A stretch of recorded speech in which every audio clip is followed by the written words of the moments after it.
Now, if we talk about the clinical features of colonic diverticulosis, so again,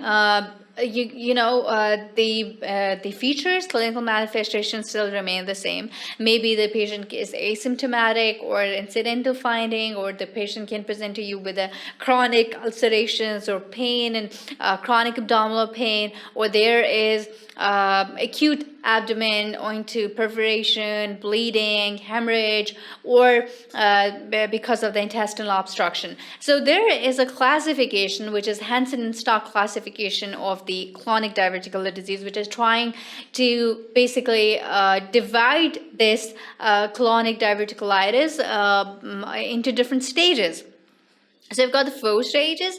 In stage 0, you can say there's a diverticulosis, and you do a CT scan, and there was gas or contrast-filled diverticulum. At stage 1, there are complications which are acute diverticulitis, but that's uncomplicated. That means there's no perforation or no signs of GI hemorrhage. So if you do the CT scan, so the findings on the CT scan on stage 1 would be intestinal wall thickening.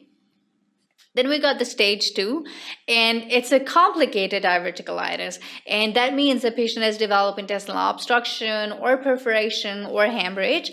And then you have the stage 2A and a stage 2B. So in stage 2A, there is a peridiverticulitis, phlegmon, and accompanied with a diverticulitis. So there is inflammatory reaction in the pericolic fatty tissue, and there's a free fluid. In 2B classification, there can be abscess formation, there can be diverticulitis, which is there can be perforation, and there can be fistulation. And if you do a CT scan, so in a CT scan, mesocolic or retroperitoneal abscess in the lower pelvic area can be formed. Then there is a 2C classification, in which there's a free perforation, and the free air or the fluid abscess is present along the length of the diverticulum. So these stages are important because they are kind of classification on the basis of their clinical manifestation and on the basis of their CT and radiological finding. So stage 3 is a chronic recurrent diverticulitis, and if you do a CT scan, there is intestinal wall thickening, stenosis, or fistula where applicable. So remember, at stage 0, there's diverticulosis, and if you do a CT scan, there's a gas or contrast-filled diverticulum.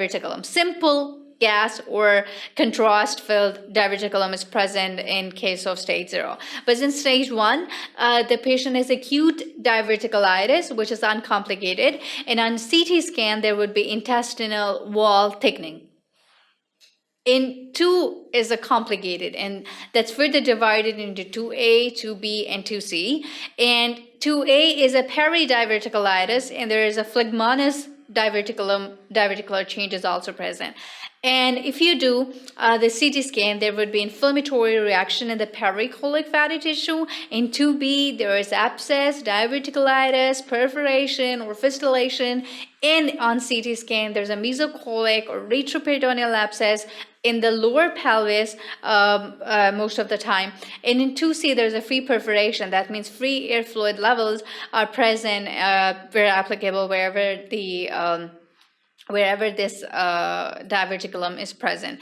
Then you have class 3, in which there is a chronic recurrent diverticulitis, and obviously in case of the chronic, there are ulcerations, or there's intestinal wall thickening, there can be stenosis, or there is a fistula applicable. So this classification, Hansen and Stock classification, is important because the clinical manifestation and a CT scan, they are correlated, and you can then decide the management on the basis of this Hansen and Stock classification. There's another classification which is called as modified Hinchey classification, and there are also the different stages. On stage 0, there's a mild clinical diverticulitis, and on CT scan, there's a diverticulum colonic wall thickening that may be present or may not be present. Stage 1A, this is confined pericolic inflammation. That means that that's only confined to the pericolonic area, pericolic actually, or phlegmon is also present. And in particularly, there would be colonic wall thickening, and there there would be pericolic soft tissue changes. 1B classification, there is a pericolic or mesocolic abscess, and the changes like the colonic wall thickening with the soft tissue changes, they're also accompanied by the pericolic or mesocolic abscesses. Then you have got the stage 2, in which is a pelvic, distinct, intra-abdominal or peritoneal abscess, and there are all the changes like intestinal wall thickening, soft tissue changes, pericolic or mesocolic abscess, or there are distant abscesses are also present.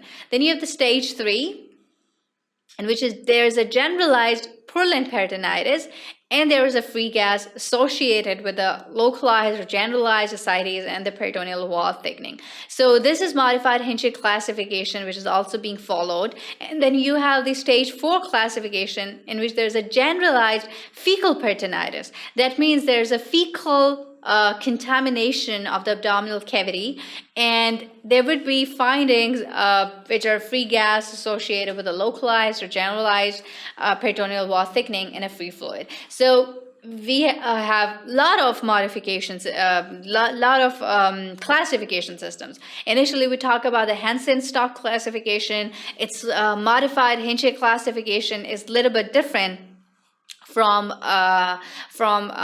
Hansen and Stock classification. In Hansen and Stock classification, there were 4 stages actually, 0, 1, 2, 3. And in this classification, there are 5 stages, 0, 1, 2, 3, and 4.